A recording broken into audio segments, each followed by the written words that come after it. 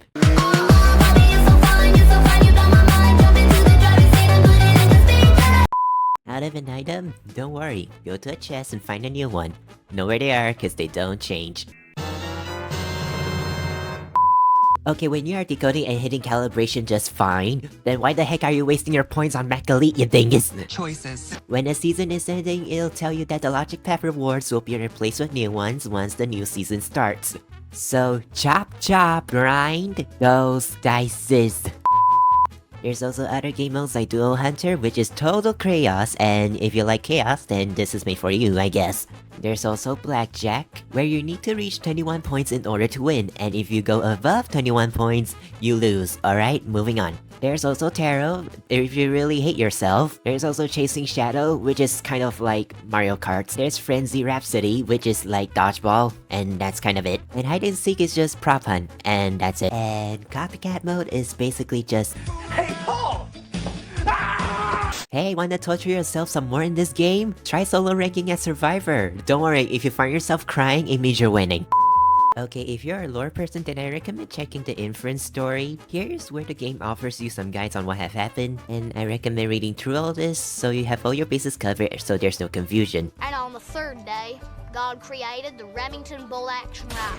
Try not to stay at the exit gate or dungeon when everybody else left, or something like this can happen. I'm coming, King Julian. Remember guys, this game is basically once you learn it, you got it down. And once you master everything I mentioned, then you can become a pro in a short time. Win the match and hear that little jingle that every Identity 5 player love in the match results screen. So while Identity 5 shook up the asymmetrical survival horror genre a bit, while the game is filled with players with the personality of that weird gunk stuff that you collect in the sink with bad mojo mixin featuring attitude, even though NetEase has really struggled to make this game balanced, but hey, it's an asymmetrical survival horror game, so there's bound to be unbalanced quirks missing to it, but at least they tried to do the best they could to make this game fun and satisfying once in a while. So I hope this Newcomer guides makes your experience on this game a little bit better, and I hope you have a good day and stay safe everybody. Hello, surprised to hear my voice, huh? And welcome to the end of the video, and here, have a cheapy version of me. Okay, but seriously, I know it's been a while, a lot of stuff have happened, and I won't get into much on it, but I am not dead.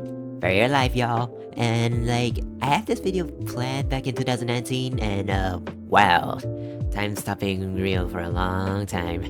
And yeah, at the time I barely know what editing is, cause I was in my third form, and I barely have time for myself as well. And the fact that I could get this video out is kind of a miracle, but this video wouldn't have happened if I haven't had the love and support of my friends. Huggins, kisses all around, y'all. Cannot thank you all enough. So, mwah, mwah. Also, don't forget, composer is French. Also, wanted to give credits to my amazing friend who has helped me create this video, either lending their voices, feedbacks, or talents.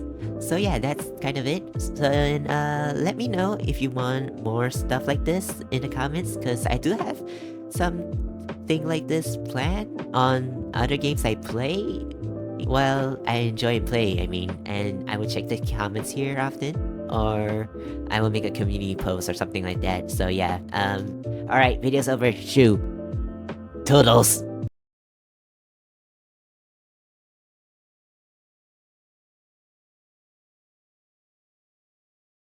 Oh, Blitz, you're such a good boss. Yeah, I really want you, sir. Me too. Let's three-way.